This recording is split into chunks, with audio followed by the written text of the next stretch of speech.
Hi, this is Ty, and here's another excerpt from one of my straight epistemology sessions that I did on the 5th of November 2017. This was at a luncheon in Lexington, and I approached a really great fellow named Steven, who's a great piano player. He was playing as part of the jazz band there. And we talked a little bit about music, and then thankfully the luncheon's theme was the power of faith, and I wanted to know what his personal view was on the matter.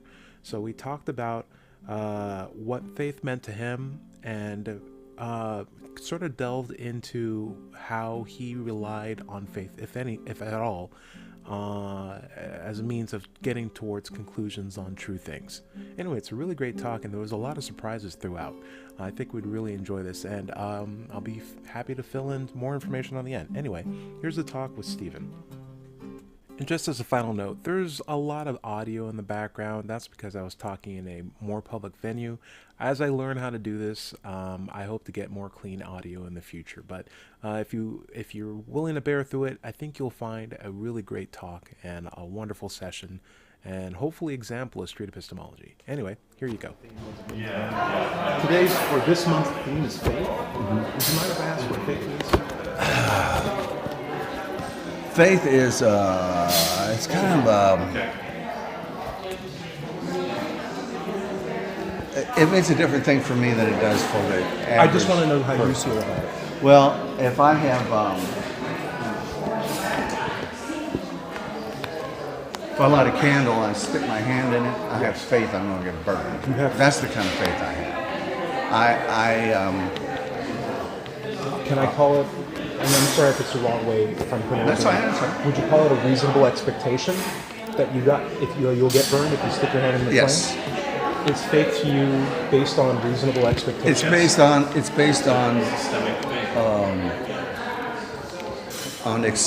experience and experimentation and seeing the world as it really is. When I was younger, I had a more traditional faith. I believed in supernatural things, and over time I've kind of gotten away from that. Now, don't get me wrong, I accept the possibility that there are things or could be things out there that we don't see but are nonetheless real. Things that we have not been able to scientifically explain. Okay. How does a dog know how to get home when he's abandoned 2,000 miles away from home, and he makes it home? Or more supernatural, I would say, does not exist. Right? Do you use faith as a means to inform yourself on this question? On whether or not a God exists? No, because I think, all right. Okay. Well, no, there's no. Either there is a God or there isn't, and each one has. If you accept each one of those as a premise, then there are certain things that follow from that. Like if there is a God. And God made everything. If you attribute that to God, that God was the creator of everything, well, who created God? Yeah. That's the question that comes up. So no, right? So, and if there isn't a God, then how do you explain things like joy, love, compassion, things that can be deeply felt and are real? Yes. But you can't explain them away necessarily as evolutionary advantages. Now they might be, but is there a possible non-God explanation for feelings like joy, love, harmony? There might be. There might be, because we did survived as a species because we cooperated with each other and looked after each other. And archaeologists have found all kinds of examples of, like you can tell if somebody's had a leg broken and then it healed. Yes. Well, for it to heal, somebody had to help them. Yes. They can't do that on their own. Right. So somebody cared for them. Somebody wanted them alive. In the culture, Right. even when they were holding Right. them down, Right. they still kept them. So, I don't know. You know, there's a lot of answers like that in the past, but they're kind of unknowable. Unless we have a time machine, how do you know? But you can deduce certain things. I'm sorry if I'm repeating the question. I just want to make sure I That's get the answer. Do you use your faith, as you explain it to me, to come to a conclusion on the God belief? No, because I guess I'm kind of I guess I'm like a settled agnostic. Okay. In other words, it's like, What does agnosticism mean to you, if you don't mind? well, you're not sure whether there's a God or not. You're not sure whether there's a higher power or not. And I can't settle that either way to my satisfaction. I can't say definitely there is. I can't say definitely there isn't. So Your answer is you don't know. I don't know. Same here. I don't know. I don't know. And so I just have to proceed from there. Do you find yourself inclined to believe in things that you don't know if they exist or not? Like, how do you mean? Give me an example. For example, I don't know if someone's in the men's restroom right now. It's certain clothes, and I can find out if I'm knocking on the door. But right now, I don't know. Because I don't know, I don't find myself actively believing that someone's in the men's restroom. Right. Yeah, it's like So I'm agnostic of whether someone's in that men's restroom at the moment, but I also don't believe that someone's in the men's restroom. I would need evidence to make me into that claim.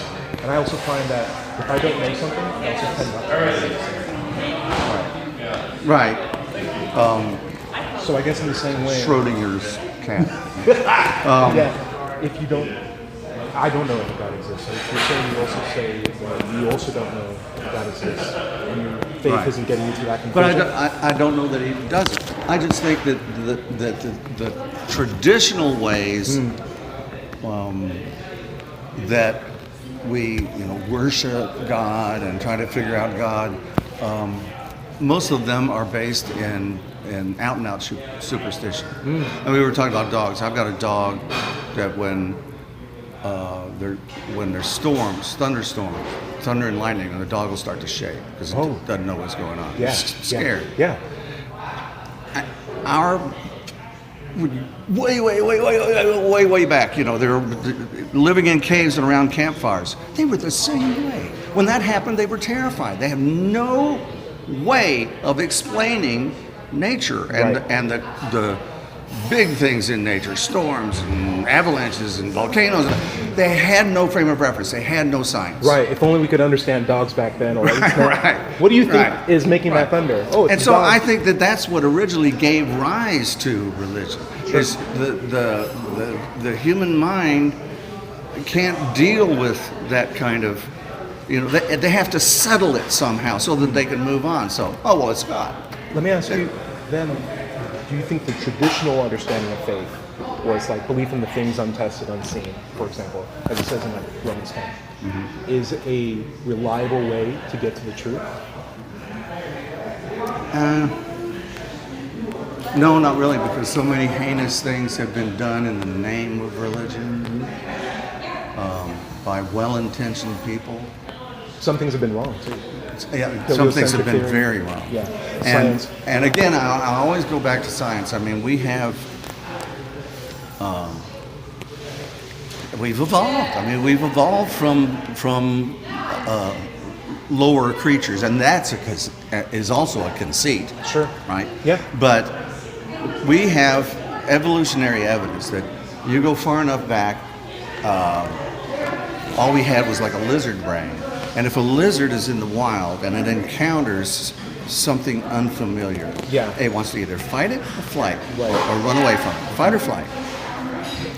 We carry that in our brains right now. That's our limbic system. That's our lizard brain. If you go to a bar and you run into some guy who's a perfectly nice guy when he's sober, but he's got too few he's got a few too many in him, and he starts getting belligerent and all that. That's because he's shut down all the higher brain stuff, and he's running on his lizard brain. Yeah. And people will do that. That's why people will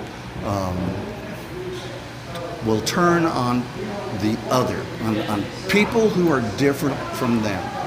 They immediately feel threatened, whether it's their skin color or their language or their culture or whatever. They're like, oh, they're different. That must be bad. Okay. That's their lizard brain talking. Yeah, absolutely. If you see a shaking bush in your candle, for example, you apply agency to it. It could just be the wind, but you're like, maybe it's a cat that's trying to kill me. Yeah. And the people who had that over like the millennia of human existence survived because they were afraid of the running bushes, because sometimes it was a tiger. Yeah. That's sometimes why it was a bear. Exactly, and there will be times it's like if you're out in the woods, then that's useful, right? You don't want a bear to pounce on you, right? But when you're in everyday society and engaging in normal interactions and normal discourse, you have to try and intellectually shut down that stuff. I got a weird question. This is kind of like off the rails, even for me. Yeah. But would it not be even more amazing if feelings like love, joy, harmony, etc., were things that are a part of the human nature rather than something that was given to us through a supernatural being? Yeah. Wouldn't it be so much more awe-inspiring that no one gave me this feeling that I have for this person or that I have when I'm talking to someone? I agree with that. Isn't that worth so much more than it is I agree to with us by a that. higher being? Yeah, the only the closest thing, because I'm real science centered and all of that. I want to have proof. I'm still open to the possibility of stuff, but and I read this just recently, like within the last year or so, but somebody said that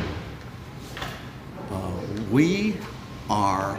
Thanks for the talk. Oh, of course. We are the universe trying to become aware of itself. Trying to understand itself. Yeah. That the universe created us to The say, universe here the we purpose of trying to understand ourselves? Yeah. Do you think? How confident do you think that's true? I had a wonderful conversation. I did too. Thank you so much. It's good meeting you, man. Good meeting you too. You're coming back, right? Yeah, absolutely. All right. It's a little bit up.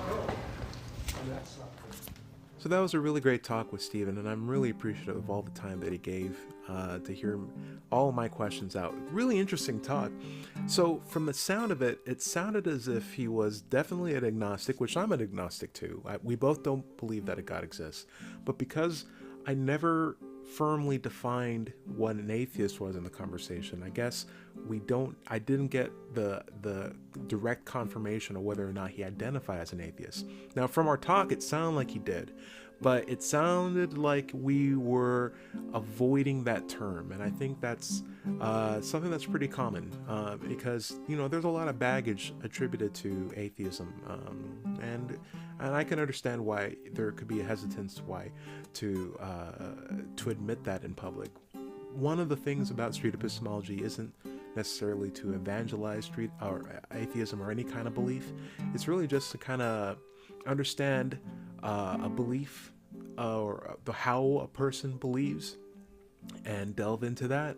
And so I didn't try to push any kind of like agenda, or I tried to tell this guy, hey, this is what you believe, this is the label that you should be using, have a nice day. It's more of just like, oh, is that really what you're comfortable explaining to me about how your belief system works?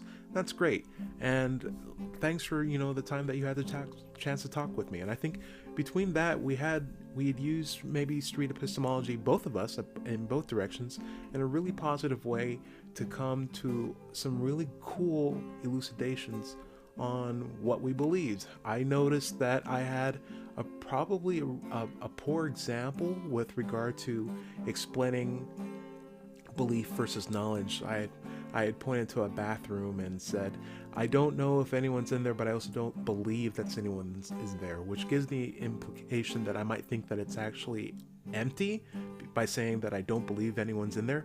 But what I'm really trying to say is that I'm not convinced that anyone's in there at the moment. I should choose my words more carefully, because I also don't believe that it's empty or occupied. I'm withholding belief until I have a good reason to believe either way.